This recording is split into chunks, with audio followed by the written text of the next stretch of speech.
Hi everyone, pathfinder के thermal physics का MCQ number 12। इस सवाल में हमारे पास एक आइडियल गैस से भरा हुआ चैम्बर है जिसके अंदर एक सिलेंड्रिकल बॉक्स है जो कांस्टेंट वेलोसिटी v से चल रहा है और इसका स्पीड कम है सो दैट इसके मूवमेंट की वजह से इसके अंदर कोई टर्बुलेंस नहीं है, क्योंकि अगर टर्बुलेंस होगा तो विस्कस इफेक्ट डोमिनेट नहीं करेगा। अब क्वेश्चन ये कह रहा है कि अगर गैस का टेम्परेचर अभी T है और उसको मैं डबल कर दूं यानी 2T कर दूं तो इस पे लगने वाला ड्रैग फोर्स चेंज ना हो, उसके लिए ये कांस्टेंट वेलोसिटी v में क्या चेंज लाना पड़ेगा, यानी वो नया वाला वेलोसिटी क्या होगा।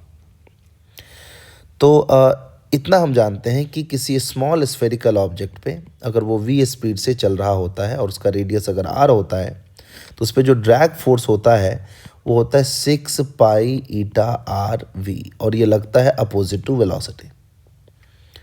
अब ये स्फेरिकल ऑब्जेक्ट तो है नहीं, ये सिलेंड्रिकल है, तो इसके कौन से डायमेंशन पे आर पे लेंथ पे कैसे डिपेंड कर रहा होगा that we don't have to study, but what we know for sure is drag force will depends on viscosity and speed. Remaining terms will be fixed for this cylinder, है ना। तो constant term and its characteristic dimension, वो वाला जो term होगा वो यहाँ पे आएगा, but we don't need that क्योंकि हम इसी सिलेंडर के लिए बात कर रहे हैं। We don't have two different cylinders. तो drag force is proportional to viscosity times speed of the cylinder. अब हमें बस इतना समझना होगा कि गैस में जो विस्कोसिटी है वो टेम्परेचर के बढ़ने से बढ़ता है। अब या तो आप इसे एज ए इन्फॉर्मेशन समझ लीजिए या आप ये समझ लीजिए कि जब टेम्परेचर बढ़ाएंगे तो इम्पैक्ट जो है मॉलिक्यूलर इम्पैक्ट वो बढ़ जाएगा। गैस के अंदर जो विस्कस इफेक्ट है that is because of molecular impact. Liquid के अंदर जो विस्कस फोर्स है that is because of molecular bonding. तो विस्कस इफेक्ट दोनों जगह पे अलग अलग तरीके से होता है।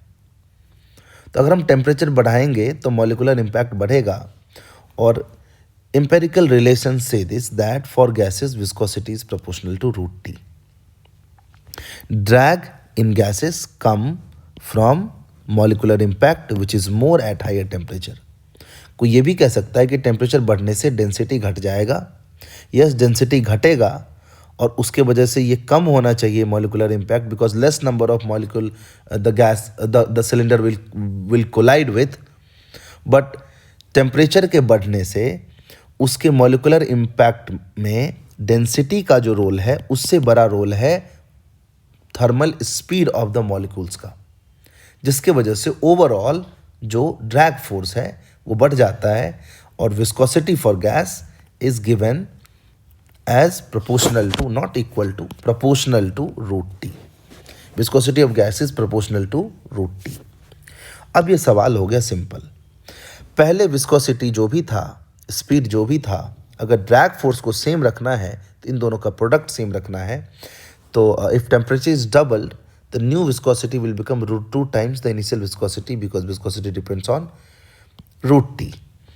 सो लेट्स फाइनल वेलोसिटी v न्यू, so to keep the drag force fixed nv should be n new into v new, so v new will be v by √2 because this will become √2 times viscosity, so this will become v by √2, sorry.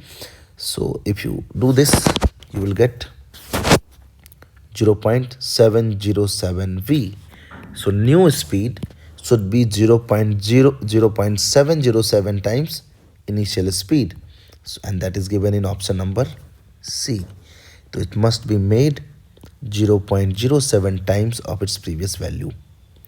तो आप बस इतना ध्यान रख सकते हैं कि viscosity for gas depends on viscosity as this. For liquids viscosity decreases with rise in temperature, but for gases viscosity increases with rise in temperature.